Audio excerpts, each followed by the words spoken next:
기도 잠깐 드리고 강의 시작하도록 하겠습니다.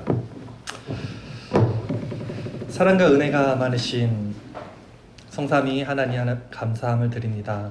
거룩한 2021년 마지막 주일 공예배 하나님께 올려드리고 또 오후 하나님의 은혜의 말씀 함께 나누고자 우리를 인도하신 주님의 이름을 찬양합니다. 이 낮 시간 주님의 꿀송이 같은 그 진리의 말씀을 통하여 함께 은혜 나누고 그 은혜 가운데 자유케 하고 소망케 하시고 또 경건케 하시는 그 은혜가 이 시간 성령을 통해서 우리 심령에 있게 하여 주시옵소서. 감사함이 예수님의 이름으로 기도드립니다. 아멘. 너무나 반갑습니다. 제가 지금 마음이 너무나 기쁘고 좋아요. 왜냐면 목사님 저를 불러주셔갖고 제가 여기 와서 누구에게 강의를 하거나 가르치거나 그럴 위인이 아닌데도 불구하고 목사님이 이렇게 불러주시고 함께 은혜를 나누게 해주셨어요. 그래서 너무나 감사드리고 잠깐 제 소개를 하고 시작을 할게요. 아까 우리 이종훈 목사님 소개해 주셨듯이 같이 공부를 했습니다. 목회학 석사과정을 야간으로 국제신대에서 같이 했고요. 현재 여기 이제 노예에 속해 있습니다. 정성호 목사님을 사랑해서 제가 노예 가입을 했어요. 그리고 목사 임직도 올해 여기서 받았습니다. 10월 달에. 그래서 이 교회도 저에겐 굉장히 낯익고 지금 굉장히 오는데 좋더라고요. 고향 집 찾아오는 것 같고. 왜냐면 제가 목사 임직을 받았던 장소랑 굉장히 특별하겠죠, 저한테는. 그래서 지금 기쁜 마음이 있습니다.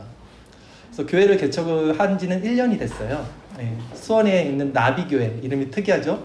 사실 예전에 어떤 개혁주의 목사님이 쓰셨던 교회 명인데 그 목사님께 허락을 받고 그 목사님이 이제 그 교회를 안 하시니까 그래서 나비교회 뜻은 나중에 시간이 된다면 설명을 드리겠습니다. 교회 개척한 지 1년이 된 새내기 목사입니다. 오늘 말씀을 나눌 것은 아서덴트라는 이제 청교도 목사님에 대한 책이 제가 최근에 봤습니다. 최근에 보고 책의 내용이 너무나 좋고 이거 혼자 봐서 안 되겠다 해서 저희 교인들 그리고 저랑 같이 이제 성경 공부하시는 분들이 계세요.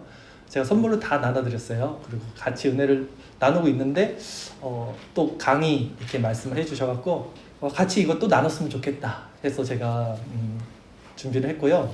책이 너무나 내용이 좋습니다.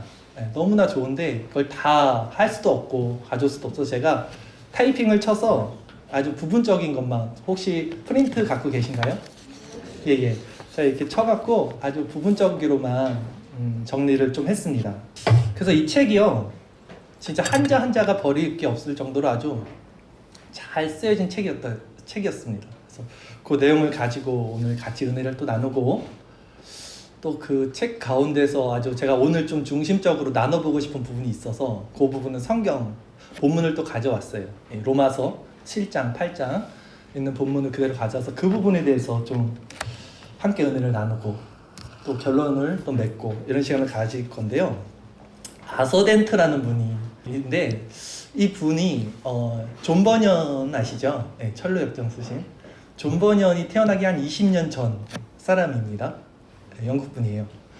그리고 이 아서덴트 목사님의 유명한 책이 바로 오늘 제가 소개시켜드린 평범한 사람이 보통 사람이라고도 번역이 돼요. 원어로는 천국에 이르는 좁은 길이라는 책인데, 이 책을 이제 존 버년이 굉장히 가난했어요. 그래서 결혼 지참이 없어서 그 부인 되는 아내분이 이 책을 가지고 혼수로 이 책을 가지고 이제 결혼을 했어요. 존 버년과. 근데 존 버년이 이 책을 보고 중생에 이르렀다는 굉장히 중요한 책입니다. 사실은. 그 정도로 파급력이 있는 책이었고요. 그 아서덴트의 평범한 사람이 천국에 이르는 길, 좁은 길이라는 책인데요. 존 버넌의 철로 역정을 보면 이렇게 등장인물이 나오잖아요. 크리스찬, 소망이, 허영이, 그 사람들에게 대화식으로 문체가 되어 있죠. 근데 이 책도 그래요. 아서덴트의 평범한 사람이 천국에 이르는 좁은 길도 등장인물이 나오고, 그래서 아마도 존 버넌이 이 책을 보고 중생을 체험했다고 하니까 철로 역정을 후에 썼을 때 이 책의 그런 또 구조를 가져와서 쓴 것이 아니겠냐라는 목사님들의 견해들이 있더라고요. 저도 그랬을 것 같은 마음은 있어요. 그래서 굉장히 쉬운 책이에요. 나중에 한번 보시면 아시겠지만 굉장히 문체도 간결하고 짧고 그 대화식으로 돼 있어서 되게 쉽습니다. 등장인물이 나오는데 총 4명이 나와요. 사실 책에는. 근데 오늘 본문에 제가 함께 나눌 부분에는 2명만 나오기 때문에 제가 2명은 제외하고 신학자 발음이 테오로구스라는 분, 그 다음에 정직한 자 필라가투스, 이 2분의 대화로만 이루어진 걸로 발췌를 했습니다. 오늘 말씀의 순서를 대략적으로 개간식으로 제가 말씀드릴게요. 어떤 식으로 오늘 진행할 건지 말씀을. 우리가 이제 중생에 대한 것입니다. 오늘 포커스는 중생, 회심, 거듭남. 예, 굉장히 중요하죠. 굉장히 중요한 부분이고 중생 받지 못한 자에게도 중요한 부분이고 중생 받은 자에게도 중요한 부분입니다. 모두 우리에게 유익한 내용이에요. 굉장히 큰 주제고 아주 중요한 본질적인 신앙의 주제입니다. 그래서 순서를 첫 번째는 중생 전에 본성에 속한 인간에 대해서, 우리 예수 안의 하나교회는 준비 교리를 또 많이 알고 있는 교회이기 때문에 본성이 갖고 있는 죄, 율법의 기능, 그리고 중생 전 본성에 속한 인간에 대한 이거에 대해서 많은 이해가 있으리라 생각합니다.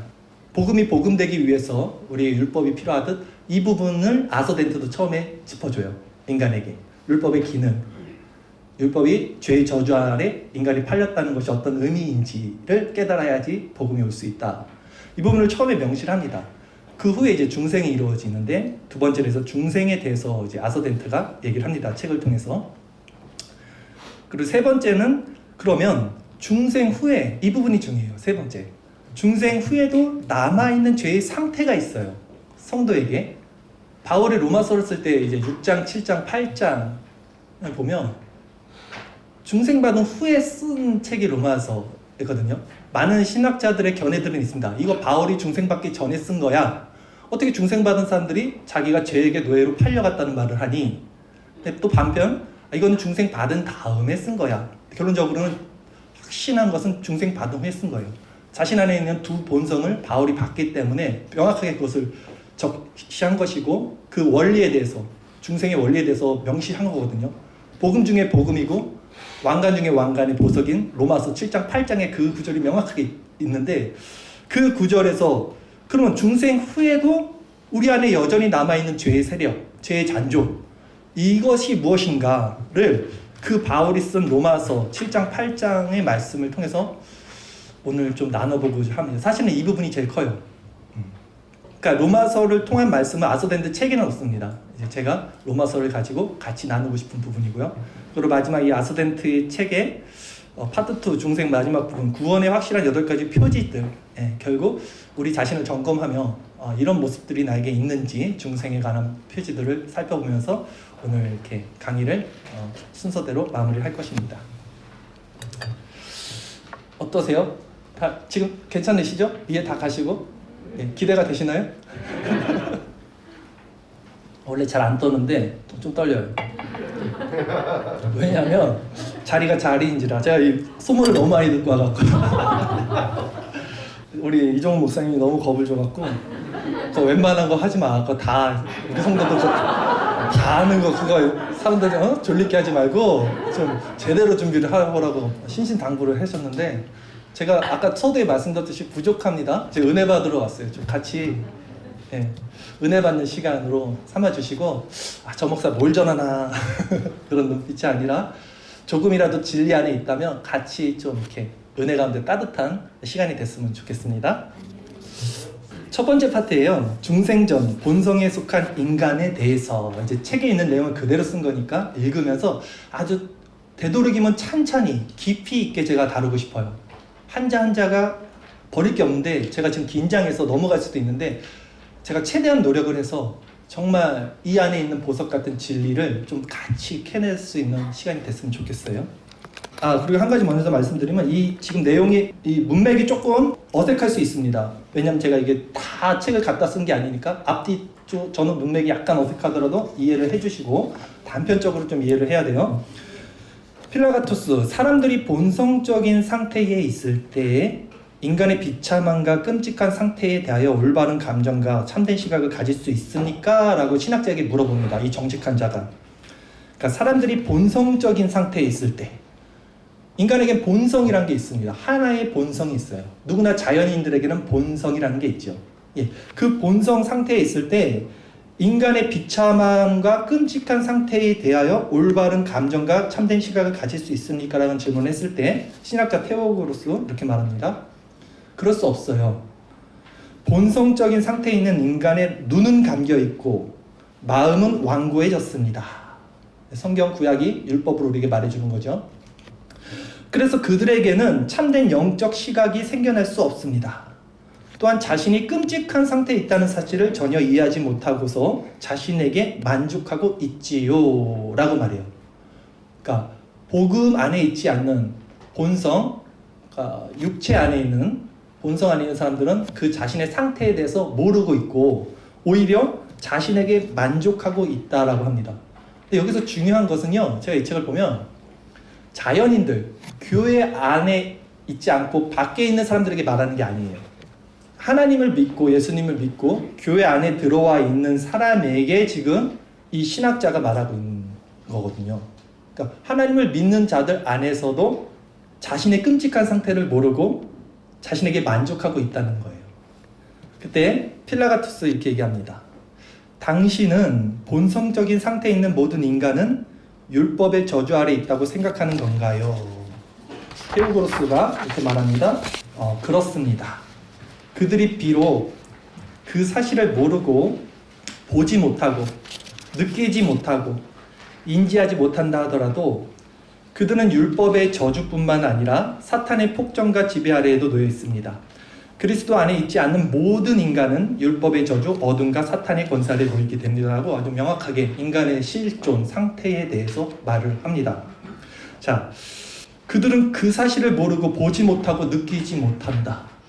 인지하지도 못한다 라는 말을 하죠. 이것이 교회 안에 있든 교회 밖에 있든 그리스도 안에 있지 않는 사람들의 본성, 통일된 본성입니다.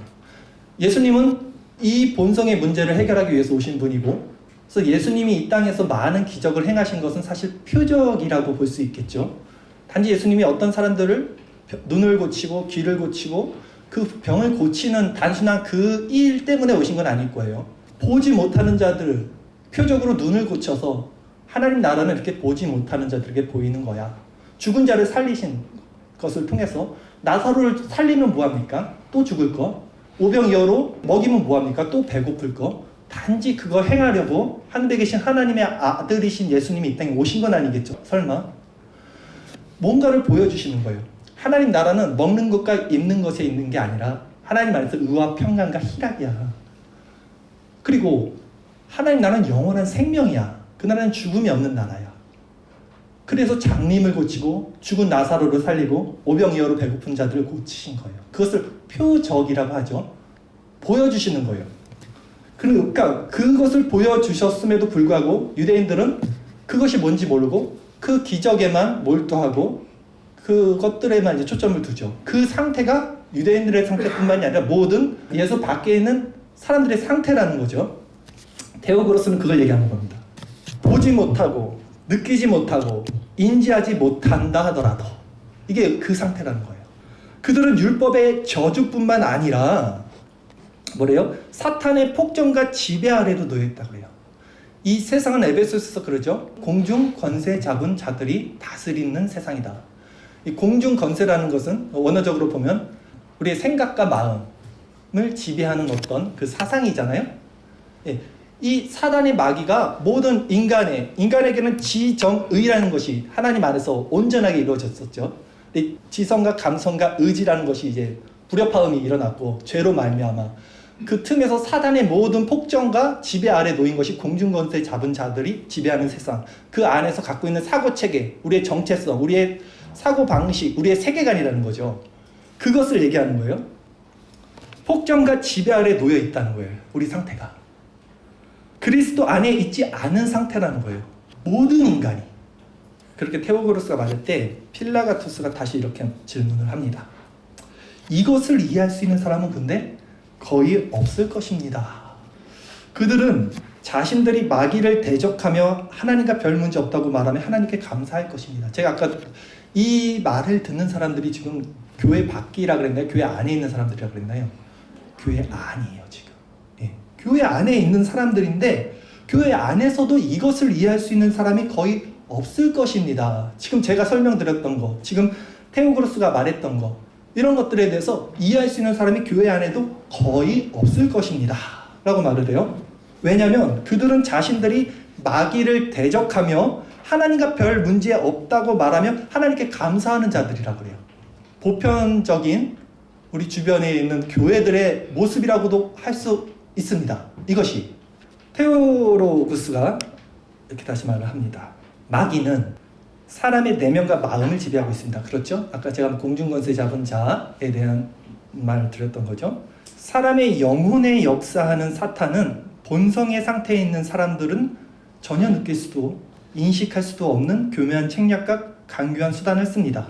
어떻게 장님이 볼 수 있고 죽은 사람이 느낄 수 있겠습니까? 이게 인간의 상태라는 거예요. 죽어서 태어난 사람은 생명이 뭔지를 알 수 없는 거예요. 제가 이런 중생에 대해서 설교를 할 때 이렇게 예화를 하나 드는 게 있는데, 물속에 있는 물고기들은 물 밖의 세상을 알지 못한다는 표현을 좀 써요.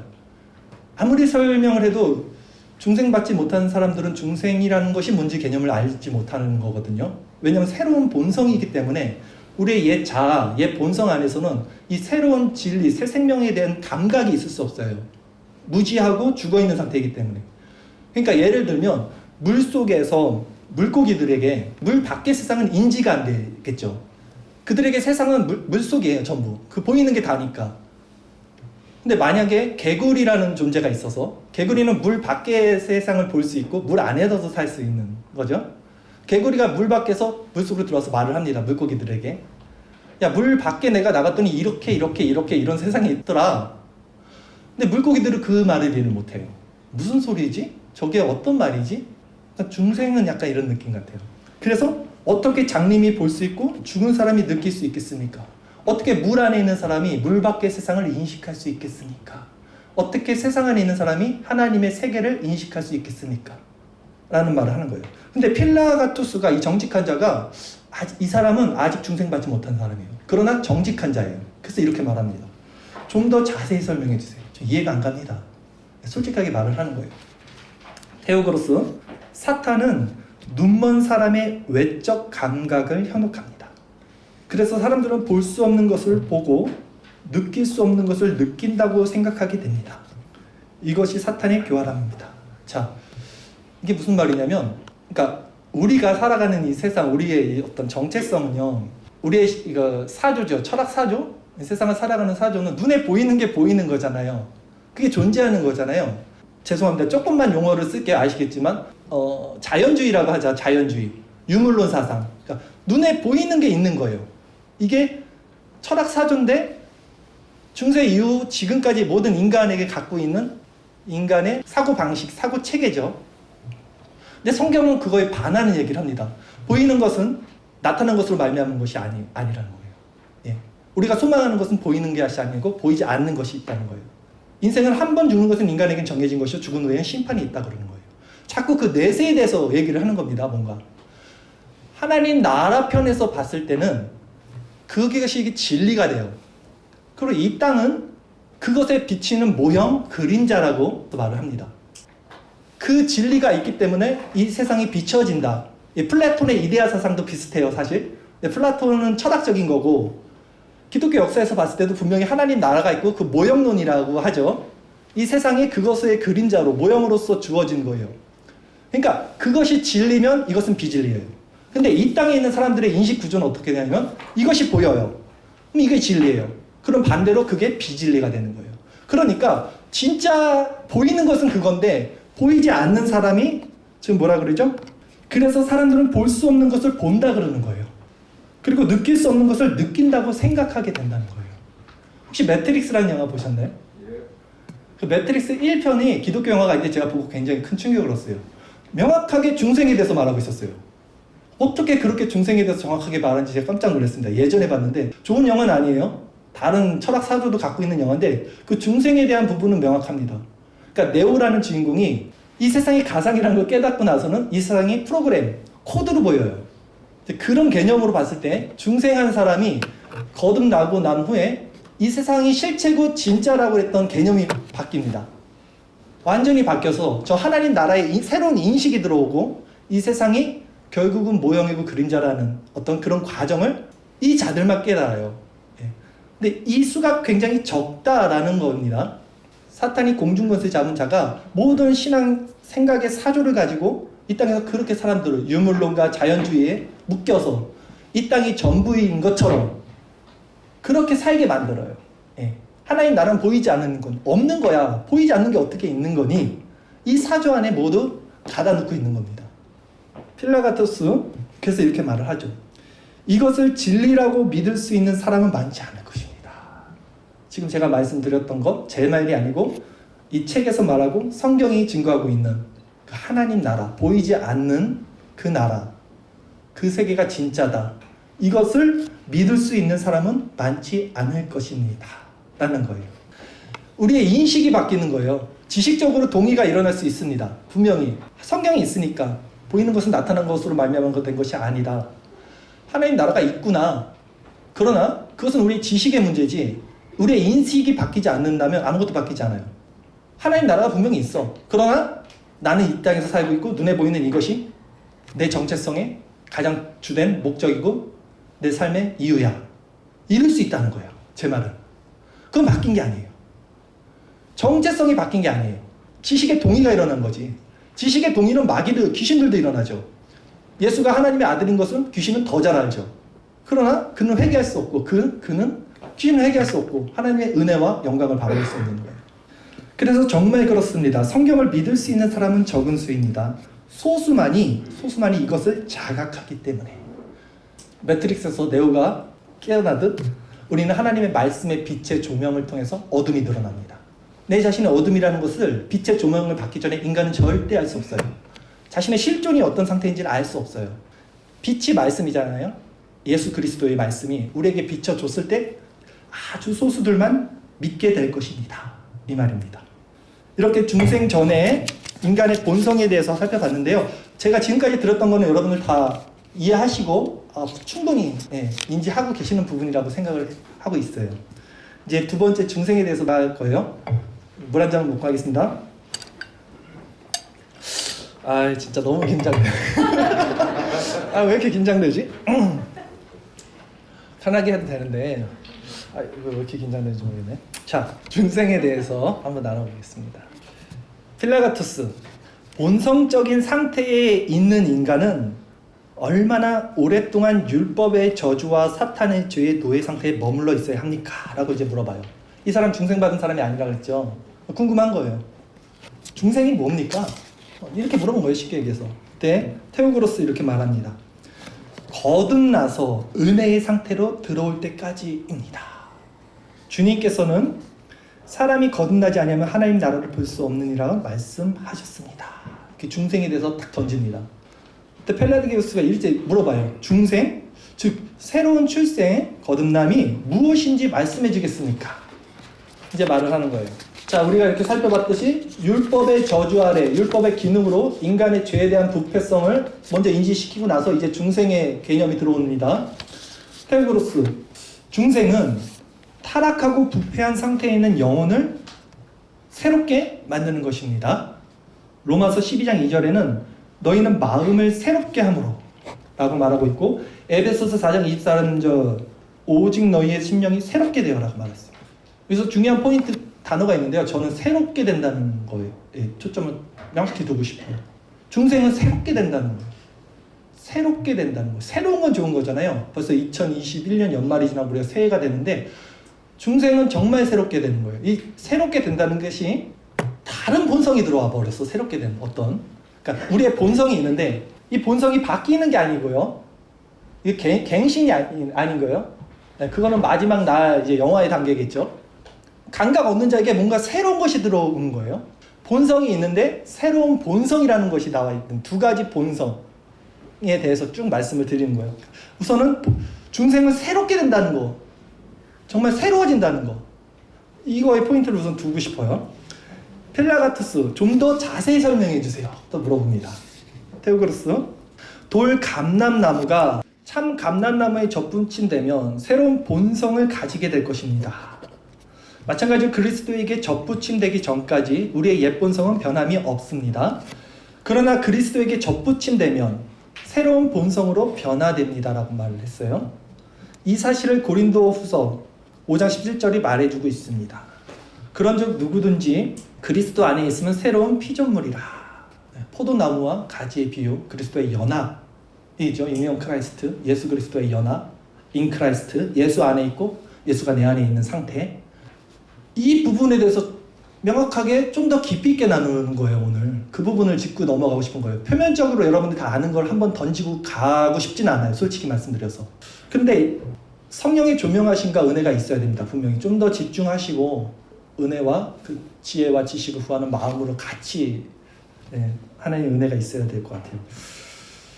어쨌든 중생이란 것은 우리가 개념적으로 다 알고 있어요. 그렇죠? 돌 감람나무에 새로 참 감람나무가 가지가 접붙이고 새로운 본성으로 변화된다는 거예요. 그리스도라는 나무에 우리가 붙어야 된다는 어떤 이런 개념을 우리가 다 갖고 있습니다. 근데 필라투스가 말을 해요. 당신의 말을 도무지 이해할 수가 없습니다. 한 번 더 테오그로스가 거기에 대해서 설명을 합니다. 당신은 이것을 알아야 합니다. 죽은 사람은 이 생에서 선한 일을 전혀 갈망할 수 없습니다. 죽은 사람은 누구냐면 이 세상 사람, 육에 속한 사람을 이제 의미하는 거죠. 이 생에서 선한 일을 전혀 선한 일을 할 수 없다는 것. 선의 주체는 하나님이죠. 누구나 재판관이 될 수 없다 그랬어요. 너가 왜 나한테 선한 일을 묻냐? 선한 일은 하나님뿐이다 라고 율법학자에게 예수님 말했던 거 기억하시죠? 그러니까 인간의 본성 안에 있는 사람들은요, 자기 안에서 선악 구조를 나눕니다. 그러니까 인간 자체가 도덕적이든 윤리적이든 민법이든 형법이든 어떤 법의 테두리 안에서 양심의 법이든 부패된 상태 안에서 선악 구조를 나눠요. 그게 선악과를 먹은 인간의 상태예요. 자신이 선과 악의 주체가 된 거죠. 재판장이 된 거예요. 그런데 새로운 본성을 갖는 건 그런 개념이 달라요. 원래 본성에서 선악을 갖고 있는 것은 이것이 선이든 악이든 결국 이것은 악이에요. 죄예요. 하나님을 떠난 법이잖아요. 새로운 본성 안에 있는 것이 선한 거예요. 개념이 달라요. 그러니까 자연인들 아니면 교회 안에 있는 많은 사람들이 자꾸 이 선의 개념을 가지고 인간 본성이 갖고 있는 선의 개념을 가지고 그래서 공로주의겠죠. 카톨릭에서 말하는 어떤 선행 위주로 내가 열심히 뭔가를 해서 구축해서 하나님의 의에 이르자. 하나님 보좌를 한번 흔들어 보자. 이 공로는 인간이 갖고 있는 본성에 있는 선에 의지하는 거예요. 지금 성경은 그걸 얘기하는 것이 아닙니다. 그것은 선이든 악이든 하나님 볼 때는 모두 다 악이야. 하마르티아, 하나님의 관역을 벗어난 것이 악의 상태잖아요. 그게 죄잖아요. 하나님의 본성은 새로운 거야. 이거 아니야. 이 안에서 지지고 먹고 하지 마. 그 부분을 얘기하는 겁니다. 당신은 이것을 알아야 된다는 거예요. 지금 이것을. 많은 이들이 알지 못하는 것이 이거예요. 교회 안에서도. 죽은 사람이, 그러니까 이 자연인들이 이 본성 안에 있는 사람들, 육체의 본성 안에 있는 사람들이 선한 일을 전혀 갈망할 수 없다는 거예요. 그러니까 이게 그 말입니다. 왜냐하면 인간의 의지는 은혜로 확장되기 전까지는 이 은혜의 확장이라는 것이 바로 새 본성이에요. 예수 그리스도의 연합. 그리스도로 왔을 때 새로운 참 감람나무가 되고 나의 본성이 바뀌는 어떤 그런 신비한 상태. 이렇게 확장되기 전까지는 선한 일을 하는 것에 동의하지 않기 때문입니다. 선한 일을 알 수도 없어요. 그래서 성경에서 말하죠. 육에 속한 사람은 하나님께 순종할 수도 없다라고 그래요. 그것이 무엇인지도 알지 못한다 그래요. 비중생자는 제어되지 않기 때문에 필연적으로 죄를 짓는 거예요. 그러기 때문에. 그러니까 성인 군자들 도덕적으로 윤리적으로 깨끗하게 한 점 부끄러움 없이 하늘을 우러 사는 윤동주 시인의 서시처럼 그렇게 살았다 하더라도 그 카테고리는 이미 죄의 카테고리에 있는 거죠. 그것을 성경이 말한 거예요. 그것이 필연적으로 죄를 짓는 상태라는 거예요. 도덕적으로 악하게 살아서 죄가 아니라, 그렇죠? 하나님을 떠난 상태, 인간의 본질적 상태가 죄인이라는 것을 말하고 있는 거예요. 근데 그것을 누가 압니까? 두 본성을 가진 사람들만 알 수 있는 거예요. 결국 물고기들이 알 수 없어요. 물고기 안에 하나의 본성 안에서 어떻게 알 수 있습니까? 이 새로운 본성을 갖고 있는 사람들만이 이것이 악이구나, 이것이 선이구나를 아는 거지. 하나의 본성 안에서 있는 사람들은 결국 그 본성 안에서 선과 악을 나눌 수밖에 없는 구조로 자연인들은 떨어질 수밖에 없다는 것입니다. 그래서 비중생자는 제어되지 않기 때문에 필연적으로 죄를 짓는 상태에 있는 거죠. 왜냐하면 인간 의지는 제어당하지 않고 죄에게 노예로 붙들려 있기 때문입니다. 죄에게 팔려 있는 거예요. 오라 나는 공고한 자로다. 누가 이 사망의 몸에서 나를 건져내랴. 바울이 중생한 후에도 어떤 이런 고백을 해요. 죄에게 내가 팔려가는 것을 보는도다. 그러니까 인간의 본성은 죄에게 팔린 상태죠. 네. 죄 가운데 떨어진 상태고 죽음을 당한 상태입니다. 그것이 끝까지 우리에게 남아있어요. 우리가 이 세상을 떠나는 날까지. 그러나 새로운 법이 있다는 거에 희망을 갖고 말씀을 보도록 할게요. 우리가 필라가투스가 물어봅니다. 당신은 마치 인간 안에 새로운 역사가 일어나기 전까지는 새로운 역사, 어떤 하나님의 신적인 개입, 새로운 본성, 그리스도의 연합 다 포함되는 카테고리일 거예요. 인간은 죄 이외에는 다른 어떤 일도 할 수 없는 것처럼 말하는 것 같습니다. 아주 너무 극단적이십니다. 그래도 착하게 사람들 있고 못되게 산 사람들인데 똑같이 둘 다 죄인이고 악인이라고 하는 것은 너무한 잣대, 기준 아닙니까? 약간 이런 느낌이죠. 근데 테오고로스는 이렇게 얘기해요. 바로 그것입니다. 인간과 육은 거듭나기 전까지는 하나라는 거예요. 다 악이라는 거예요. 다 죄라는 거예요. 하나님을 떠난 화살이라는 거예요. 그들은 남편과 아내처럼 함께 살아갑니다. 육체와 죄는 함께 살아간다는 거예요. 그들은 모든 악함 가운데 일체가 되어서 살고 죽습니다. 이 느낌이 그겁니다. 물고기들은 물 안의 세상에서만 살고 있다는 개념을 대입하면 좀 이해가 되실 거예요. 예. 하나가 돼서 살기 때문에 이 세상과 하나가 되는 거, 눈에 보이는 게 전부가 된 거, 그 이상의 것을 볼 수 없기 때문에 모르는 거예요. 그러니까 육체가 죄와 하나가 된 거예요, 지금. 그래서 육이 멸망할 때 그 사람들도 함께 멸망이 된다는 거예요. 근데 그들은 그 죽음에 이를 때까지도 모를걸요? 오히려 전도할 때 그런 사람들 많잖아요. 나는 하나님 안 믿어도 돼. 나는 이렇게 마음속으로 하나님 믿어. 난 착하게 살고 있어요. 이런 사람들 많이 보죠? 네, 그런 사람들도 결국은 이 안에 들어가서 멸망받게 되는 거죠. 필라가투스, 그렇다면 우리의 본성적 부패는 은혜의 권능에 의해서만 제거되고 정결하게 된다는 말인가요? 그래서 우리 안에 본성적인 부패가 조금도 남아있지 않게 되고 그것으로부터 우리가 자유롭게 된다는 말인가요? 한 번 더 읽어볼게요. 좀 집중해서. 우리의 본성적 부패는, 그렇죠? 자연인들, 우리의 본성 상태에 은혜의 권능에 의해서만, 그렇죠? 하나님의 어떤 전적인 주권과 개입과 은혜 안에서만 제거된다는 거예요. 얘 본성이 제거된다는 말을 하요? 아니면 정결하게 된다는 말인가요? 그래서 우리 안에 본성적인 부패가 조금도 남아있지 않게 되고 옛사람이 이제 아예 남아있지 않게 되고라는 거예요. 그것으로부터 우리가 자유롭게 된다는 말인가요? 물어본 거예요. 이제 완전히 성화됩니까? 아니면 점진적 성합니까? 뭐 어떻게 변하는 겁니까? 중생받으면. 테오고로스 이렇게 얘기하죠. 그렇지 않아요. 완전히 성화되는 거 아니에요. 라는 말을 해요.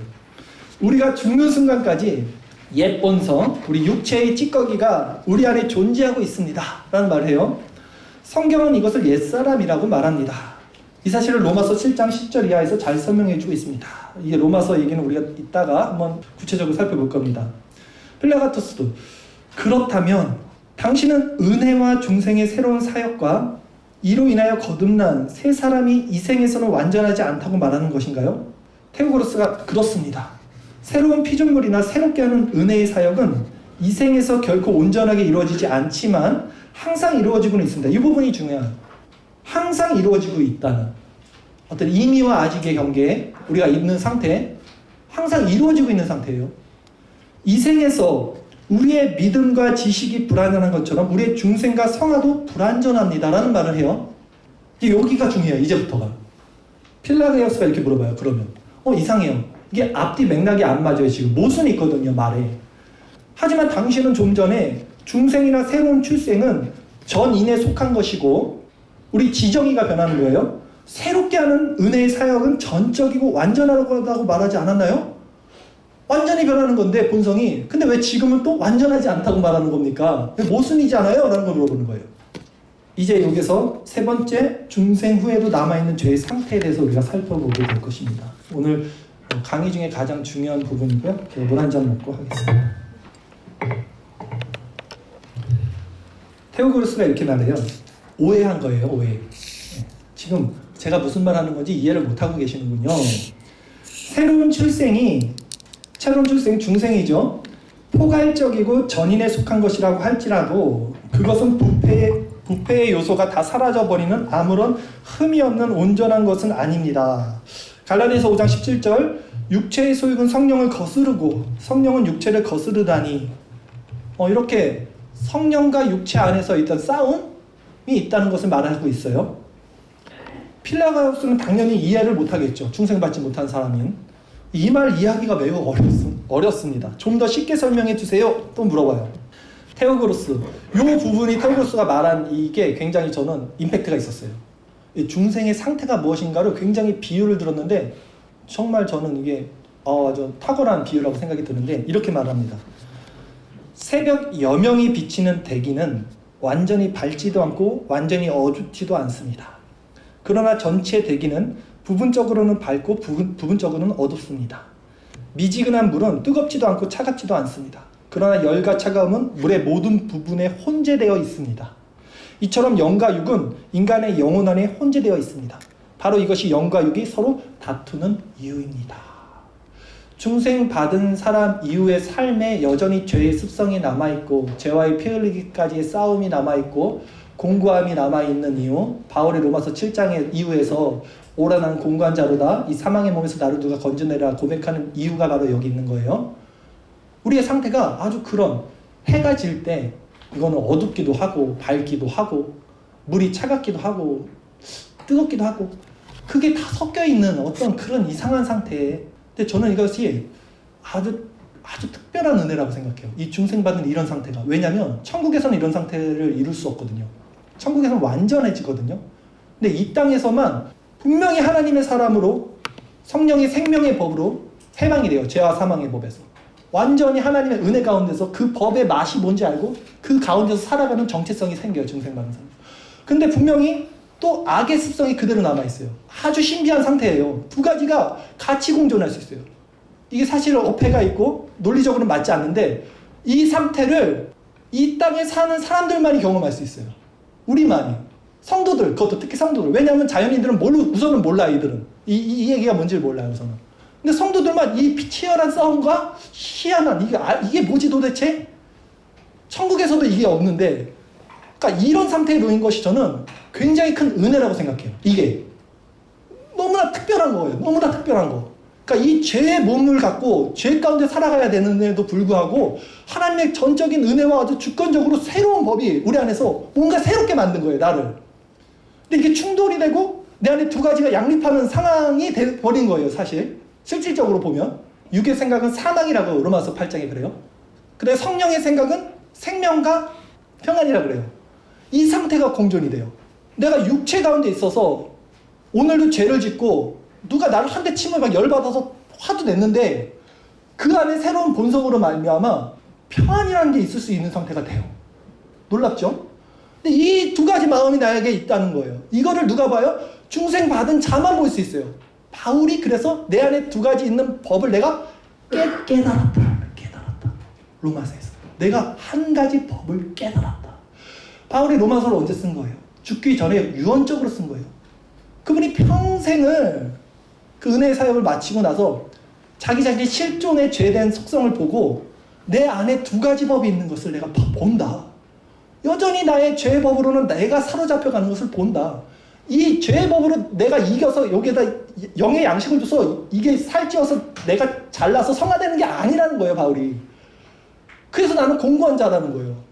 근데 새로운 법, 그 예수 안에 있는 뭔가 새로운, 말도 안 되는, 양립할 수 없는 그것으로 인해서 내 안에 생명과 평안이라는 것이 있고 이 부분에 대해서 이제부터 나눌 거예요. 필라가토스, 의심의 여지 없이 이런 중생의 교리는 대단히 심오한 신비. 결국 이 중생은요, 심오한 신비예요. 제가 이런 설교를 10년 넘게 했어요. 근데 교회 안에서 반응은 극명합니다. 우선은 무슨 소리인지 못 알아들어요. 거의 90% 이상은 관심이 없어요. 한 10%는 지식적으로 동의를 해요. 맞아. 근데 정말 극소수, 이렇게 말했듯이 이것이 어떤 생명이고 신비고 계시고 그 안에 그 생명으로 살아가는 그 사람들, 어떤 상황 가운데서 하나님의 나라가 우리 안에 임하고 그 성령의 법에 내가 순복하고 그 성령이 나를 다스리는 상태에 그 안에서 내 죄의 모습과 성령의 모습 두 가지가 양립하는 것을 내가 보는 상태까지 이뤄서 그 안에서 신앙의 균형과 안정과 평안으로 하나님의 나라가 내 안에 이루고 그렇게 살아가는 사람들은 극소수더라는 거예요. 정말 극소수. 그 부분에 대해서 필라가토스도 심오한 신비라고 얘기를 합니다. 테로고스, 그렇습니다. 이것은 세상이 이해할 수 없는 지혜를 담고 있는 신비 중의 신비입니다. 하나님의 복음은 계시고 가려져 있고 누구에게나 쉽게 열어지지 않습니다. 오히려 가난한 자, 핍박받는 자, 어린아이 같은 자들, 하나님의 법에 순종하는 자들에게는 그냥 열려요. 이거 아주 간단한 거거든요. 사실 복음이 되게 심플해요. 뭡니까? 하나님을 믿는 거예요. 예수님을 믿고 내 마음의 주인으로 모시는 거. 그럼 그분이 나의 마음에서 나를 변화시키는 거잖아요. 그럼 내 마음의 상태가 하나님의 마음으로 변하는 거. 이거거든요. 어떤 이들에게는 너무나 심플하고 당연한 건데, 단순한 건데, 이 법에 순복할 수가 없는 게 인간 본연의 실존의 상태라는 거예요. 그것이 무엇인지도 모르고. 어떤 이들에게는 절대로 어떤 석학을 데리고 와도, 제가 예전에 김용옥 아시죠? 그분 요한복음 강의 같은 걸 막 하시길래 이렇게 똑똑하신 분은 어떻게 설교를 하시나 들어봤더니 절대 이 복음의 진리에 대해서 깨닫지 못해요. 그런 분들도. 아무리 석학이라 하더라도. 그래서 필라가토스는 그 대신 정직해요. 이 사람은. 그래서 새로운 출생, 이 중생을 일으키는 가장 중요한 어떻게 해야지 중생받을 수 있어요? 라고 묻는 거예요. 테오고로스가 말합니다. 외적 수단은 말씀의 선포이고, 이 교리죠. 설교, 또 하나님의 말씀. 내적 수단은 성령의 비밀스러운 사역입니다. 너희가 거듭난 것은 썩을 시로 된 것이 아니요 썩지 아니할 시로 된 것이니 살아있고 항상 있는 하나님 말씀으로 되었느니라. 결국 우리가 중생받는 것은 말씀이에요. 이것은 분명합니다. 하나님의 말씀이 살았죠. 운동력이 있고 좌우의 날선 것보다 예리하여 우리의 혼과 영과 골수를 심령을 찔러 쪼개고 우리의 생각과 마음을 감찰한다고 하죠. 이 말씀이 빛입니다. 태초에 빛이 있었죠. 그 빛이 말씀이고 그분의 말씀 예수 그리스도가 그 말씀으로 우리를 비춰주실 때 그 말씀의 조명을 받고 그 성령으로 말미암아 그 계시를 깨닫게 되는 것이 이제 중생이다라는 말이에요. 결국은 말씀인 거예요. 그러니까 이 중생을 받게 될 때 복음이 먼저냐 율법의 기능인 죄의 폭로, 죄의 탄로가 먼저냐 이 논쟁이 한참 뜨겁죠. 사실 개인적인 소견입니다. 예. 율법의 기능 분명히 선제됩니다. 오늘 이 책에서도 그랬듯이 율법이 있어야지 죄인임이 드러나니까. 근데 그 율법은 어떻게 드러나냐면 하나님을 바라볼 때 드러나요. 그러니까 그런 부분에서는 복음이 먼저 우리에게 비칠 수 있어요. 그러니까 빛이 나를 비칠 때 내가 어둠임이 드러나요. 내가 하나님을 보면 내가 죄인임이 드러나요. 그러니까 하나님을 보지 못하고 율법으로 내가 죄인이구나를 가는 게 아니라 제 경우는 하나님을 알게 될 때, 하나님을 그냥 바라보게 될 때 내가 죄인이구나. 이 죄가 뭐 나쁜 짓 했던 거, 뭐 도둑질 했던 게 아니라 내 존재 자체가 하나님 앞에 그분은 하나의 죄가 없으신데 이 죄 많은 나를 위해서 십자가에서 죽으셨구나. 이것을 깨닫게 알게 되고 제가 펑펑 밤새도록 울었던 게 제 처음 신앙 고백이었거든요. 초등학교 6학년 때. 그러니까 어렸죠. 성경도 알지 못했죠. 그런데 알게 된 거예요. 존재적 죄인에 대해서. 내 상태가 어떤지에 대해서. 하나님을 봤을 때 하나님의 어떤 그 빛이 나에게 비춰줬을 때 죄가 어둠이 드러난 상태가 됐던 거죠. 그게 처음 하나님을 인격적으로 만난 어떤 순간이었는데 제가 그래갖고 하나님을 보면 죄가 드러나는구나를 그냥 저는 이제 개인적으로 알게 됐습니다. 테오고로스가 하나님의 말씀으로만 이 중생은 일어나는 겁니다 라고 했을 때 필라기우스가 말씀과 성령 없이는 거듭남과 새로운 출생이 이룰 수 없다는 말인가요? 그렇습니다. 그것들은 하나님께서 역사하시는 도구와 수단입니다. 자, 우리 오늘 중생에 대해서 나누고 있습니다. 그리고 제가 누가 중생 받았냐, 누가 중생 받지 못했냐 이걸 지금 나누자고 하는 건 아니에요. 그것은 하나님의 영역이죠. 제가 오늘 나누고 싶은 것은 중생 받은 사람 아니면 중생의 단계로 이르는 준비 과정에 있는 사람, 우리 모두 하나님의 언약 백성 안에 있고 하나님의 은혜와 긍휼 안에 있는 사람들에게 나타나는 표징, 그 마음의 상태, 겸비한 심령 이런 부분이 우리에게 있는가, 그것이 무엇인가 라는 거에 초점을 두고 말씀을 통해서 이제 정말 살펴볼 거예요. 오늘 왜냐면 말씀을 통해서 거듭남이 있다고 그랬잖아요. 지금 분명히. 그래서 제가 말씀을 가져왔어요. 왜냐면 이 중생에 대한 것이 가장 성경에서 명확하게 나타난 부분이에요. 로마서 6장, 7장, 8장이에요. 다 가져올 수가 없어서 7장 이후에 조금 몇 절만 가져왔어요. 그래서 이걸 가지고 한번 은혜를 나눠보고 싶어요. 제가 사실 이런 묵상을 하면서 제가 이제 정성 목사님 여기 교회에서 하는 묵상 있잖아요. 저희도 하고 있거든요. 흉내내고 있어요. 은혜를 너무 많이 받아요, 제가. 그래서 잠을 자면 제가 꿈에서도 이것은 율법, 이것은 복음, 이것은 인간의 속성, 이건 하나님의 속성. 꿈에서 그 꿈을 꿔요. 깨면 그 꿈을 꾸고 다 깨는 거예요, 제가. 그만큼 제가 하루 종일 그 묵상 안에 있어요.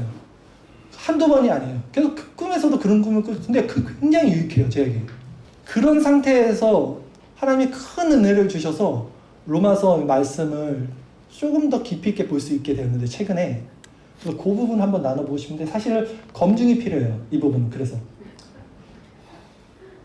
그러니까 저 같은 경우는요, 제가 초등학교 6학년 때 그런 어떤 경험을 받았다고 그랬잖아요.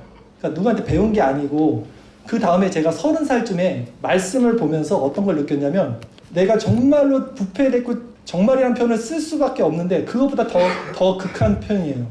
그 죄인이라는 것을 깨달았어요. 그러니까 말씀을 통해서 그냥 죄가 아니라 아주 파렴치한 죄인보다도 더 심한 죄인 있죠. 유영철 그 저리 가라 하는, 이건 표현할 수 없는 벌레보다도 더 심한 어떤 그 존재가 나라는 것의 실체를 이 말씀을 통해서 깨달은 게 제가 30살 때였거든요. 그 후로.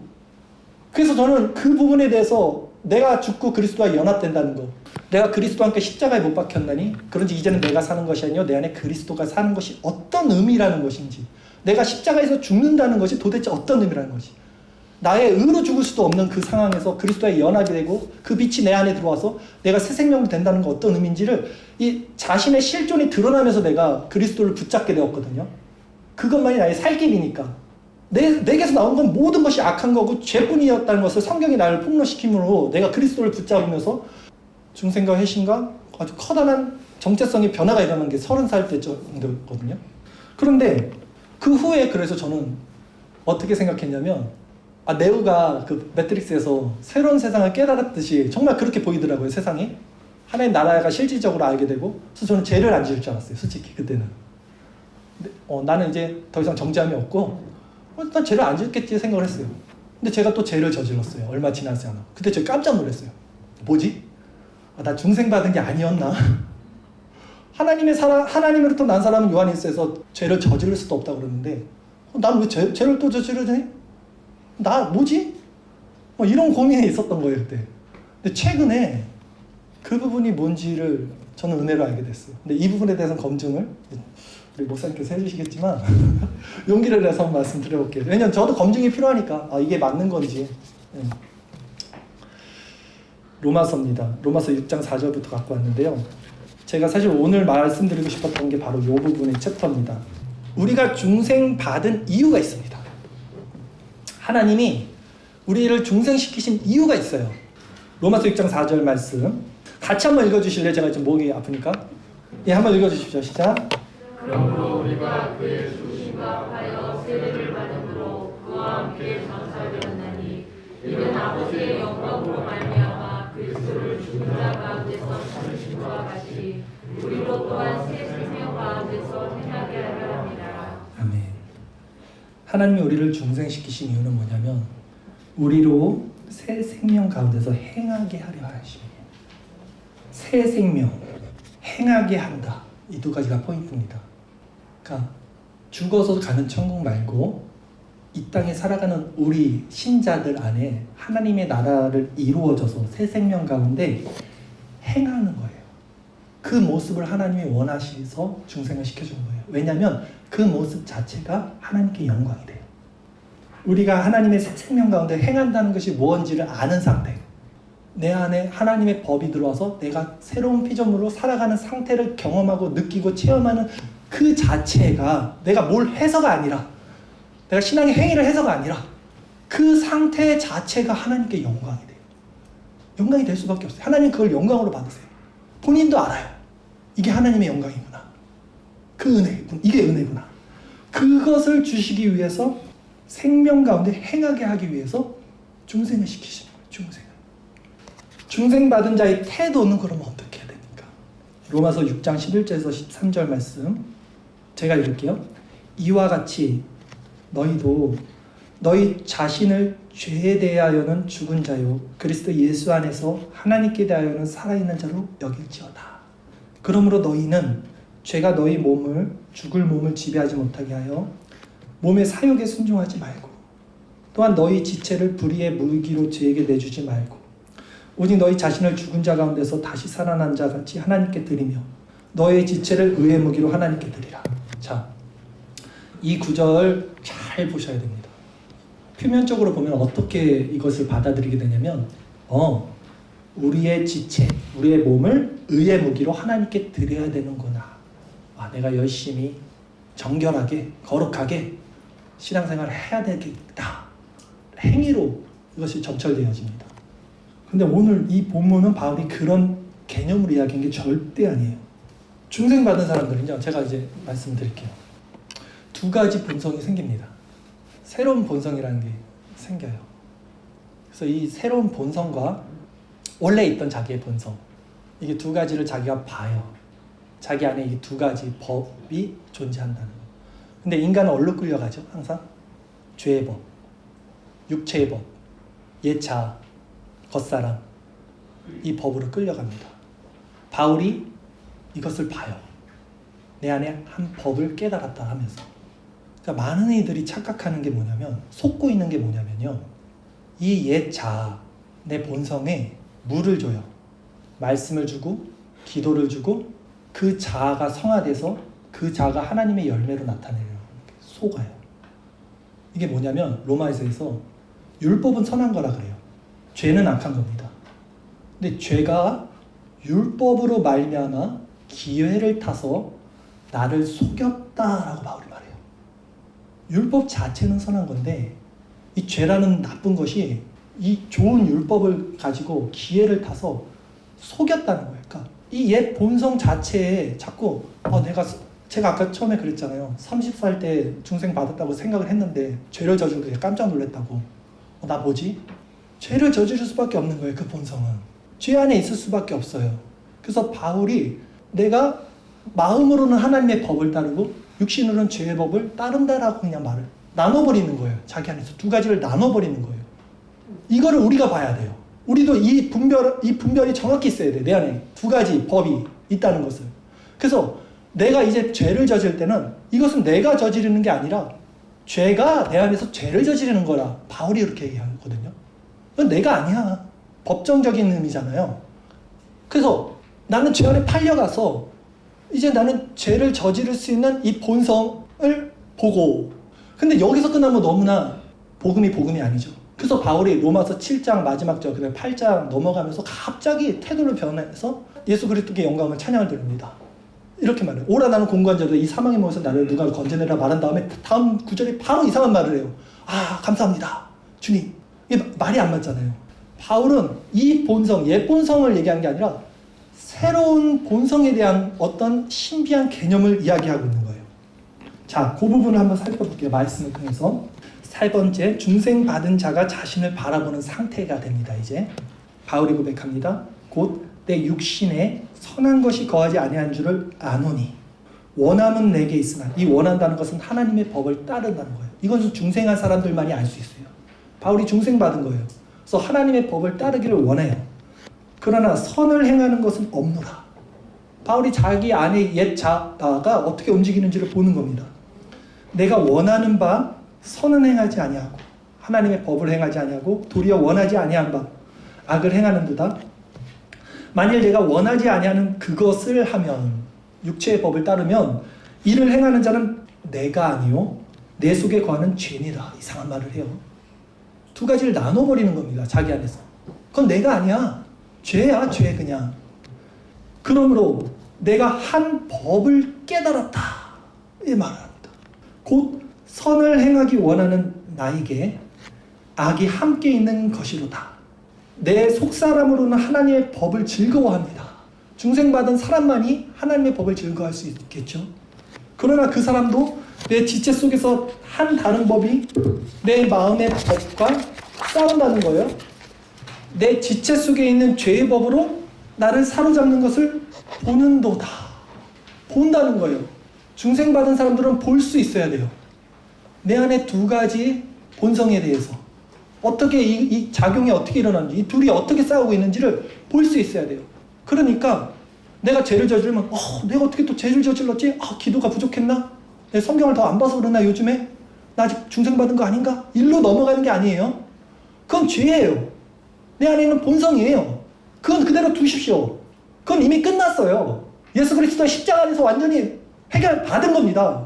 다만 그것이 왜 남아있냐? 그러면 하나님 나라를 고대하기 위해서 그 공고함과 그 궁핍함과 그 정말로 처절한 죄의 몸을 가지고 있는 그 중생받은 사람이 남아있는 것을 통해서 이 중생받은 사람들, 신자는 무엇을 기대하냐면 이 땅을 소망하지 않고 이 피조물들도, 자연들도, 성령의 열매 맺은 첫 맏아들인 우리 성령의 사람들도 육신의 죄를 정하사, 어저께 크리스마스였죠. 예수님이 그 육신의 죄를 정하사 단번에 우리의 죄를 해결하기 위해서 육신의 모습으로 오신 거예요. 중생받은 사람들은 여전히 죄의 습성을 보면서 그래서 하나님 나라를 기다리는 거예요.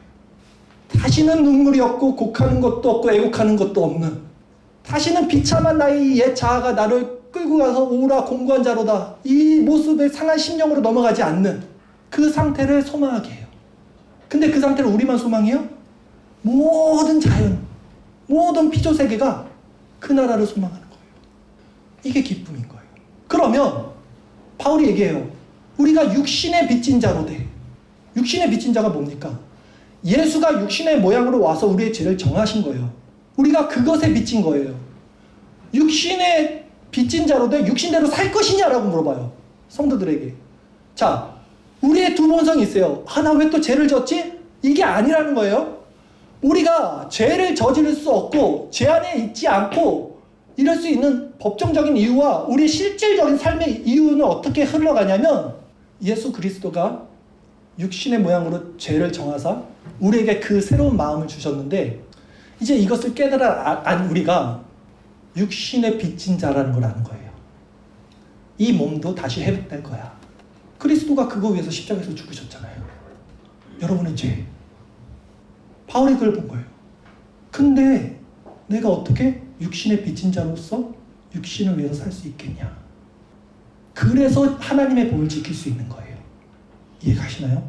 내가 천국 가야지. 내가 하나님의 백성으로 이렇게 살아야지. 내가 이렇게 행동해야지. 요게 아닙니다. 요거 예자예요. 그럼 그대로 두십시오.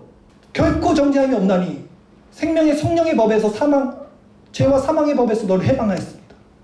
우리가 그 법에 순종하고 하나님의 사람은 다시는 죄를 짓지 않고, 죄를 지으면 그거는 죄가 죄를 저지른 거고, 그러나 나의 본연적인 상태, 나의 상태는 죄를 저지르지 않는 그 마음의 상태는 어떻게 일어나냐면 그 그리스도가 우리를 위해서 하신 일과 그 성품과 그 원하신 결국은 자연스럽게 자발적으로 이루어지게 되는 거예요. 이 법이요. 그래서 내 멍에는 가벼운 거예요.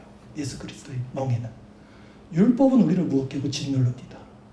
우리는 그렇게 가는 자들이 아니에요. 자유한 자들이에요. 예수는 우리에게 자유를 주셨어요. 우리가 누군가를 너무 사랑하면 그 사람이 좋아하는 거, 그 은혜를 알아서 그대로 행하잖아요. 그리스도의 법은 그렇게 우리 안에 이루어져요. 내가 정말 그리스도 안에 있으면 자연스럽게, 정말 자연스럽게, 자연스럽지 않으면 엄청 외식하는 사람이 될 수밖에 없는 게 우리 그리스도인이고, 오히려 더 신앙생활 열심히 하는 사람들이에요. 바리새인들. 오라, 나는 공고한 사람이로다. 이 사망의 몸에서 누가 나를 건져내랴? 우리 주 예수 그리스도로 말미암아 하나님께 감사하리로다. 그렇죠. 아까 제가 말씀드렸죠. 자기 자신의 비참과 실존에 대한 부패성을 그냥 탐복합니다. 두 손 다 들어요. 나 망했어. 난 비참해. 근데 그 다음 맥에서 어떻게 말하냐면 우리 주 예수 그리스도로 말미암아 하나님께 감사하다. 그런즉 내 자신이 마음으로는 하나님의 법을, 육신으로는 죄의 법을 섬기노라. 이 부분이에요. 두 가지가 나눠집니다. 오직 중생받은 자들, 예수의 영이, 성령이 우리 안에 있는 자들은 하나님의 법을 사랑하게 되죠. 그런데 그런 자들도 죄의 세력에 있습니다. 육체의 연약함과 아직 죄의 습성 때문에. 그래서 죄를 저지를 수 있어요. 그럴 때마다 여러분 깜짝깜짝 놀라지 마시고 또 속지 마세요. 율법에 의해서 속지 마세요. 아직도 율법에 묶여 있는 거예요. 그것에 속고 있다면 율법이 기회를 타서 여러분 속이는 거예요. 여러분 정죄함이 없어요. 그래서 그리스도 안에 있는 사람들은 죄를 지지 않는다고 말하는 거예요. 새로운 본성, 그리스도의 연합. 그러면 그리스도의 연합이 된 사람들은요, 실질적으로 여러분 삶 가운데 일어나는 이제 현상들은 이런 겁니다. 예를 들면 지금 되게 뜬구름 잡는 것처럼 말씀이 들릴 수도 있어요. 어떤 약간 형이 상한 어떤 그런데 조금 실질적으로 말씀을 드리면요, 여러분 삶의 주체를 하나님께 넘기는 부분이잖아요. 결국은 자기의 실체를 아는 사람들이 하나님께 넘길 수 있는 거예요. 삶의 모든 주체가 여러분이 선악 구조를 갖고 있는 이 예자가 아니라 하나님이 돼야 된다는 거잖아요. 새로운 성령 안에서. 그러면 그 삶을 사는 거예요. 즉 우리는 그 싸움을 하는 거예요. 성도만 성령과 죄의 법 가운데서 살아가는 거예요. 우리는 분명히 하나님의 법을 선택할 수 있습니다. 그것은 뭡니까? 물어보면 되는 거예요. 하나님께. 하나님의 주권을 인정하는 거예요. 무슨 일을 할 때, 무슨 일이 일어날 때, 내가 무슨 판단을 할 때 그런 주체도 하나님께 넘깁니다. 여쭤봐요. 맹목적인 무슨 이렇게 비나이다가 아니라 그만큼 내 자신을 믿지 못하는 내 자신의 부패성과 내 본연의 어떤 마음을 아니까 내 상태를 하나님의 주권을 인정하는 거예요. 하나님을 의지하고. 그럴 때 성령의 생각은 생명과 평안이죠. 네. 그 상태가 되는 거예요. 그리스도의 연합이 그거예요. 어렵지 않죠. 근데 그게 되냐는 거예요. 그게 누가 됩니까? 자신의 비참한 실존을 정말로 보고 그리스도를 생명으로 붙잡아 정말 그리스도라는 나무에 접붙임 받은 실질적인 지식적인 동의가 아닌 실질적인 동의가 일어나는 사람들에게는 어린아이와 같이 아주 쉽게 일어납니다. 그리고 그 복음은 우리를 완전히 새롭게 하고 명쾌하게 하고 명확하게 하고 단순하게 하고 심플하게 너무나 행복하게 이 삶을 아주 자연스럽게 살아갈 수 있게 만들어요. 중생받은 사람이에요. 중생받은 사람만 이렇게 살아갑니다. 육신을 따르는 자는 육신의 일을, 영을 따르는 자는 영의 일을 생각하나니 육신의 생각은 사망이요 영의 생각은 생명과 평안이니라. 육신의 생각은 하나님과 원수가 되나니 이는 하나님의 법에 굴복하지 아니할 뿐 아니라 할 수도 없습니다. 육신에 있는 자들은 하나님을 기쁘시게 할 수 없느니라. 만일 너희 속에 하나님의 영이 거하시면 너희가 육신에 있지 아니하고 영에 있나니 누구든지 그리스도의 영이 없으면 그리스도의 사람이 아니라. 또 그리스도께서 너희 안에 계시면 몸은 죄로 말미암아 죽은 것이나 영은 의로 말미암아 살아있는 것이니라. 오직 중생받은 사람들만 이 전쟁터에 있습니다. 그리고 선택의 기로에 놓이게 됩니다. 자연인들은 선택할 수 없어요. 본인이 선택할 수 없어요. 중생받은 자들만 자신 안에 있는 두 가지 본성에 대해서 통찰이 일어나고 그 안에서 그리스도라는 생명을 붙잡는 선택이 일어날 수 있어요. 그러면 중생받은 자가 소망하는 상태는 이제 어떻게 됩니까? 로마서 11장 8장 11절이요. 예수를 죽은 자 가운데서 살리신 이의 영이 하나님의 영이 너희 안에 거하시면 그리스도 예수를 죽은 자 가운데서 살리신 이가 하나님이 너희 안에 거하시는 하나님의 영 그의 영으로 말미암아 너희 죽을 몸도 살리시리라. 그러므로 형제들아 아까 제가 말씀드렸죠? 우리가 빚진 자로 돼 육신에게 져서 육신대로 살 것이 아니라는 거예요. 육신의 죄를 정하기 위해 예수님이 오신 거잖아요. 그러기 때문에 육신에게 져서 육신대로 살 것이 아니게 되는 거예요. 그리고 성도만이 이 선택 가운데서 너희가 육신대로 살면 반드시 죽을 것이로되 영으로서 몸의 행실을 죽이면 살리니 무릇 하나님의 영으로 인도함을 받는 사람은 곧 하나님의 아들이라 라는 칭을 받는 거예요. 지금 이 말씀이 뭔지를 아는 사람들은 하나님의 법에 순종할 수 있는 충분한 힘을 하나님께서 주실 것입니다. 왜냐하면 중생받지 못한 사람들은 지금 이 말씀 자체를 받아들일 수 없어요. 우선 그냥 내가 영으로서 몸의 행실을 죽여야지 이렇게 가요. 이렇게 로마서 8장 22절이야. 피조물이 다 이제까지 함께 탄식하며 함께 고통을 겪는 것을 우리가 아느니라 바울이 얘기합니다. 그뿐 아니라 또한 우리 곧 성령의 처음 익은 열매를 받은 우리까지도 속으로 탄식하여 그 중생받은 사람들도 탄식해요. 양자될 것 곧 우리 몸의 속량을 기다린다는 거예요. 이 몸의 속량이 옛사람을 얘기하는 거예요. 우리 자꾸 옛 본성 계속 우리도 지금 아파하잖아요. 저만 아파합니까? 날마다 죄 가운데 비참함을 보잖아요. 그러면서도 우리가 죄 가운데서 엎어져 있지 않고 하나님의 빛 가운데서 생명으로 살아갈 수 있잖아요. 그 처절한 몸부림과 그 아주 미묘한 아주 신비한 세계, 아직 밝은 것도 아니고 어두운 것도 아니고 이런 상태에서 중생받은 자가 살아가면서 양자될 것, 곧 우리 몸의 속량을 기다리게 되는 거예요. 그래서 와, 하나님의 나라에서는 완전히 새로워지는구나. 이제는 우리가 그 소망으로 구원을 얻었는데 보이는 소망이 아니잖아요. 보는 것을 누가 바라겠습니까? 그렇다면 만일 우리가 보지 못하는 것을, 그 나라를, 그 완전한 육신의 정죄함도 없는 그 나라를 바란다면 참음으로 기다린다는 거예요. 참음으로 기다린다. 네. 근데 이 기다림은 어렵지 않아요. 왜냐하면 이 땅 가운데서도 그리스도의 영이 우리 가운데 평안으로 인도해주거든요. 그리스도의 마음, 성령의 마음은 생명과 평안이니까. 네. 기쁩니다. 고통 가운데서도 기뻐요. 그래서 우리 육체는 날마다 후패해가나 우리 영은 날마다 새로워져 가는 거예요. 네. 이 땅 가운데서 나의 비참함을 보면 볼수록 그래서 나는 그리스도가 필요하구나. 나는 그래서 십자가뿐이구나 하고 그쪽으로 넘어지게 되는 거예요. 겸비하게 되는 거예요. 상한 심령, 공간 심령으로 넘어간 그 은혜잖아요. 결국 또 이렇게 오늘 말씀을 잠깐 살펴보고 이 로마서 말씀을 살펴봤는데요. 글쎄요, 제가 지금 반응이 너무 안 좋은가요? 제가 혹시라도 말 실수했거나 제가 신학자가 아닙니다. 네, 새내기 목사예요. 알아서 들으시고 성령께서 나머지 부분은 여러분들 목사님이랑 다 성령께서 또 목사님 말씀을 통해서 교정해 주실 거 교정해 주시고 합력하여 선을 이루시겠죠? 할렐루야. 감사합니다. 제 말씀을 들어주셔서 감사하고요. 그래서 이제 마지막 네 번째 하고 마칠게요. 네. 다시 책으로 돌아가서 이 중생 두 번째 파트에서 아소덴트가 말합니다. 구원의 확실한 8가지 표지들이 무엇이냐? 우리 자신을 점검하면서 오늘 마무리 해볼게요. 테로고스, 거듭난 영혼에게는 8가지의 확실한 표지와 표징을 볼 수 있습니다. 구원의 8가지 표지라고 말할 수 있겠습니다. 표지들은 다음과 같습니다. 살펴볼까요? 첫 번째, 하나님의 자녀를 사랑하. 참성도, 참신자에게 나오는 표지입니다. 사랑이죠. 하나님의 자녀를 사랑하. 요한일서 3장 14절 같이 한번 읽어볼까요? 시작. 우리는 형제를 사랑함으로 사망에서 옮겨 생명으로 들어간 줄을 알거니와 사랑하지 아니하는 자는 사망에 머물러 있으니. 아멘. 율법의 강령이 뭐죠?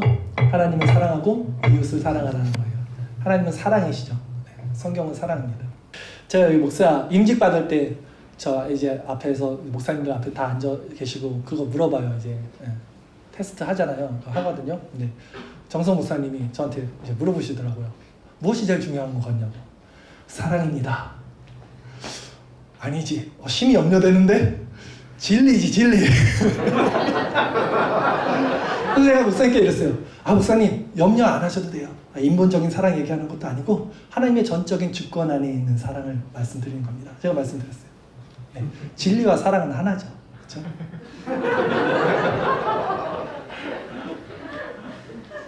아닌가요? 저는 그렇게 생각하는데 눈에 보이는 형제를 사랑하지 못하면서 보이지 않는 하나님 어떻게 사랑하냐 그래요.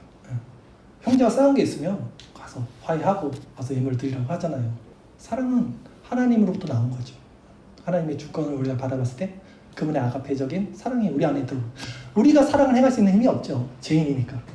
아까 말씀드렸듯이 하나님의 본성 안에서 하나님이 주시는 사랑이 있어요. 그 속성으로 사람들을 바라보는 하나님의 관점으로 하나님의 눈으로 그 사랑이 우리에게 충만해진다는 얘기죠. 그렇죠? 두 번째, 하나님의 말씀을 기뻐합니다. 또 저런 말씀 또 지겨워. 그러지 않아요. 절대 그러지 않아요. 정성훈 목사님 말씀 듣고 또 들어도 아멘? 제가 장난기가 많거든요. 근데 저는 그래요. 저는 밤새도록 여기서 여러분들과 얘기할 수 있고 여러분 중에 누구라도 와서 여러분들이 받은 하나님의 사랑을 이렇게 나눠주실 때 밤새도록 또 같이 듣고 싶어요. 그게 속성이에요. 하나님의 자녀들은 하나님의 말씀을 기뻐합니다. 어느 것보다 기뻐해요. 정말 세상에 어느 것 관심이 없어요. 다른 거는 저는. 뭘 입고 뭘 마시고 텔레비에서 뭘 하고 전혀 관심이 안 가요. 근데 하나님의 영혼을 바라보는 사람이 있다면 미국이라도 달려갑니다. 그 영혼과 소통하기 위해서. 진짜인데? 예, 하나님 말씀을 기뻐하죠. 시편 119편 18절 내 눈을 열어서 주의 율법에서 놀라운 것을 보게 하시오. 계시의 말씀, 비밀의 계시, 그 낮은 자에게 떨어지는 그 꿀송이 우리에게 주시옵소서. 또 구원받은 사람들의 표지 뜨겁게 기도합니다. 사일전 5장 17절 쉬지 말고 기도하라. 자, 뜨겁게 기도한다는 것은 여러 가지 의미가 있을 수 있어요. 청교도식으로 묵상할 수도 있고요. 정말 뭐 뜨겁게 통성할 수도 있고. 형식은 중요한 게 아닙니다. 중요한 것은 정말 하나님과 소통하는가, 하나님과 교제가 일어나고 있는가, 성령을 의지하고 있는가, 이 부분이겠죠. 포인트는. 네. 조나단 에드워드는 평생을 하나님과 묵상하면서 보내는 것이 그 사람의 가장 큰 유익이라고 했던 것처럼 여러분들도 삶 가운데서 그 묵상과 기도를 끈을 놓치지 마시오. 다른 게 아닙니다. 기도는 자기 안에 본성을 보는 거예요. 여러분이 깜짝깜짝 놀랄 정도로 여러분이 옛 본성으로 행동할 때 이것은 지금 누가 저지르는 일이지? 내 안에 옛 본성이구나. 그걸 깨닫는 거예요. 그걸 묵상하는 거예요. 그리고 하나님의 속성을 하나님이 바라보는 거. 그때 하나님의 법으로 따라가는 그 묵상이 하나님과 교통하는 교제고 기도예요. 어려운 건 아닌 거예요. 하나님 뭐 주세요. 이런 기복적인 거가 아니라 하나님과 인격적인 대화, 교통이 여러분 삶에 계속 일어나야 돼요. 너는 바빠요. 목사님은 하루 종일 교회에 있으니까 그거 할 수 있지. 하루 종일 밖에 세상에서 얼마나 피 터지게 싸우는데 먹고 살기 위해서 그 교제할 시간 어디 있습니까? 그렇지 않아요. 저도 이중직입니다. 세상 가운데서 일하면서 충분히 하나님과 교제할 수 있어요. 인격적으로 놓치지 않을 수 있어요. 세상에서 살면서 바쁘죠. 상사가 뭐 막 스트레스 좀 화가 나죠. 그러나 자기 안에 본성을 보는 거예요. 우리가 지금 살펴봤던 로마서 말씀을.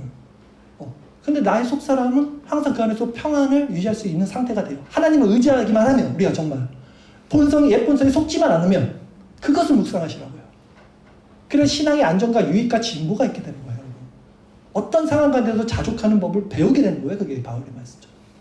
그리고 또 하나님의 구원의 확실한 8가지 표지들은 하나님의 영광을 추구해요. 그렇죠. 그런즉 너희는 먹든지 마시든지 무엇을 하든지 다 하나님의 영광을 위하여 하라. 자기 자신이 높아지는 것, 자기 자신의 유익을 구하지 않습니다. 정말 하나님의 영광이 된다면 그것이면 되죠. 그것이면. 네, 그것이면 돼요. 그것이면 충분합니다. 자신을 부인하죠. 예수께서 자기자들에게 이르시되 누구든지 나를 따라오려거든 자기를 부인하고 자기 십자가를 지고 나를 따를 것입니다. 자기를 부인한다는 것도 어떤 기타 종교에서 말하는 의미 아닙니다. 그 기독교 외의 다른 모든 고등 종교들은요. 고등 종교라는 것은 어떤 경전과 어떤 자기 부정이 있는 것을 고등 종교라고 하잖아요. 그 자기 부정은 다 자기에서 시작해요. 그래서 하나님으로 올라갑니다. 해탈, 불교에서는 너바나라 그러잖아요. 열반의 경지에 올라요. 근데 기독교만이 자기 부정은 달라요. 하나님으로부터 시작해요. 계시죠. 그래서 인간에게 넘어와요. 인간이 할 수 없어서 하나님이 오시는 거잖아요. 인간이 자기 죄성을 보지 못하니까 하나님이 오시는 거잖아요. 그러니까 자기 부정? 많은 사람들이 또 오해하는 게 자기 부정하려니까 자기 부정을 또 이런 인본적으로 고등 종교식으로 자기 부정하는데 기독교 자기 부정은 그거 아니에요. 내가 정말 죽을 자, 십자가에서 넘어질 자, 그래서 그리스도가 나의 주인이 돼서 그리스도의 생명으로 살아가는 자, 그게 자기 부정이에요. 기독교에서 말하는 자기 부정. 그래서 저희 나비교회 이름이 그런 의미예요. 나, 비, 아닐 비, 죽을 비, 나는 죽었다. 네. 그리고 나비, 애벌레가 나비가 되듯 우리도 부활한다. 기독교에서 가장 중요한 가치는 2가지예요. 자기 부정과 부활신앙. 예수님이 전한 건 딱 2가지입니다. 자기 부정. 누구든지 나를 따르는 자기를 부인하고 자기 십자가를 지고 나를 따를 거죠. 그리고 하나님 나라를 전파한 것 뿐이에요. 그게 우리의 정체성이에요. 성도. 그래서 자기 부정과 부활신앙. 그래서 그 자기 부정은 결국은 십자가로 넘어가죠. 그것이 구속사의 관점이죠. 우리가 신학적으로 보면. 그리고 부활신앙, 하나님 나라는 뭐로 가죠? 언약적 관점으로 가죠. 그래서 구속사적 관점과 언약적 관점으로 성경을 가르치는 것이 굉장히 중요해요. 예. 근데 그 부분을 가장 잘 세밀하게 가르치는 게 제가 볼 때 청교도 부분들이 많이 했던 것 같아요. 십자가를 지는 삶 같은 의미입니다. 그러나 내게는 우리 주 예수 그리스도의 십자가 외에 결코 자랑할 것이 없으니 그리스도의 말미암아 세상이 나에 대해서 십자가를 못 바꾸기고 내가 또한 세상에 대하여 그러하니라. 십자가를 지는 것. 자기 부정과 마찬가지인 것 같아요. 그 찔르면 죽어있는 척하는 사람들은 아이씨 이래요. 근데 진짜 죽은 사람들은 가만히 죽어요. 그리스도에 연합된다는 건 그런 겁니다. 아무리 포장하고 아무리 자기를 내세워도 찔르면 죽은 척한 사람들은 티가 납니다. 근데 정말 그리스도와 연합한 사람들은 찔렀을 때 그 옛자는 이미 십자가에서 죽은 것이 드러나요. 무슨 말이냐면 누가 저한테 야, 너 그렇게 가르치면 안 돼. 네가 목사야? 그거 어디서 이상한 말을 하고 있어. 그때 자기 의가 있는 사람들은 어떤 반응이 일어나겠습니까? 네가 뭔데 나한테 그래? 내가 얼마나 이거 준비했는데? 내가 어떤 신학을 배웠는데? 이 자기 의가 살아있어요. 근데 정말로 성경이 그러죠. 무엇을 안다고 하는 사람들은 아직 할 바를 모르는 것이다 라는 말을 해요. 사랑은 덕을 쌓고 지식은 교만을 낳는다 그러죠.